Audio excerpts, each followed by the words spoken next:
All right, I'm going to go ahead and work a word problem here that involves direct variation.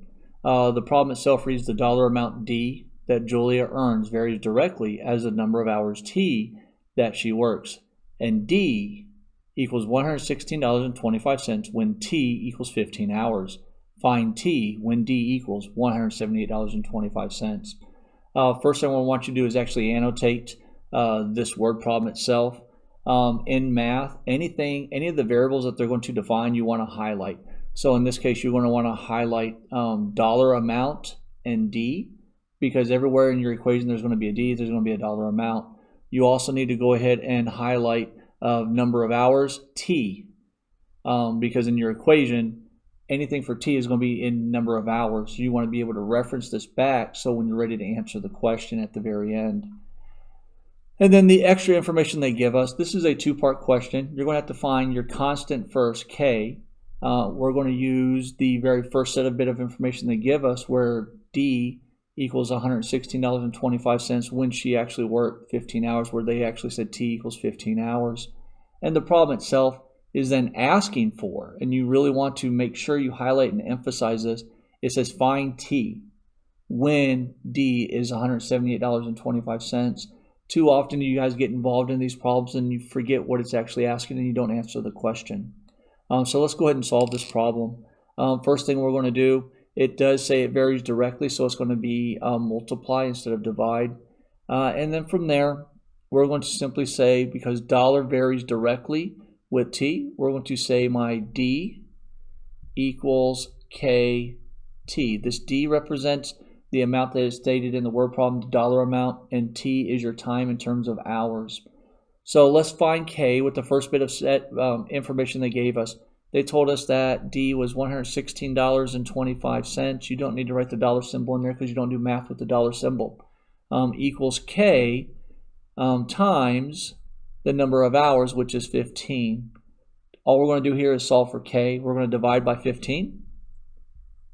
And when we do 116.25 divided by 15, we find out that K is 7.75. So my constant rate is going to be 7.75. So the first part of the equation is done. I have found K. Now I'm actually ready to actually answer the question. It says find T when D, when the dollar amount is $178.25. So what we're going to do is we're still going to use our original equation, but we're actually going to plug in my K this time. So I want to have D equals 7.75 T. So now all I did was took the original equation and I found K, so I plugged K in. But now I want to use the additional information they gave me to actually answer the question.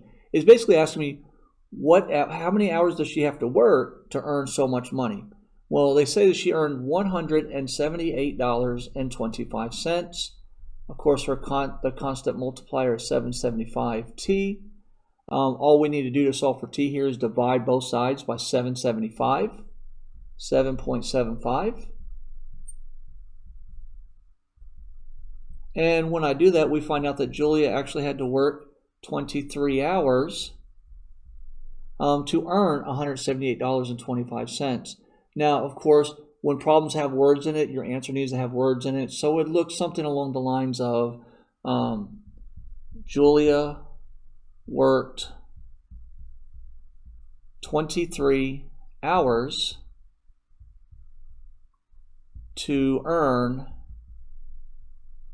$178. I don't know why I changed a different line on that.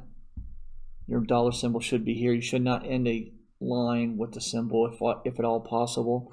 So it should look something along those lines. Julia worked 23 hours to earn $178.25. That way you're referencing back to the actual question itself. So if you can restate the question in your answer, you then know you've actually answered the question, which a lot of you guys forget to do. Hi, I'm Mr. Buzzer, and I'm making these videos as supplemental instruction for my students. If you found these videos actually informative or they answer the question you're looking for, make sure you hit the like button and then don't forget to subscribe and then click the bell to receive notifications for future instructional math videos.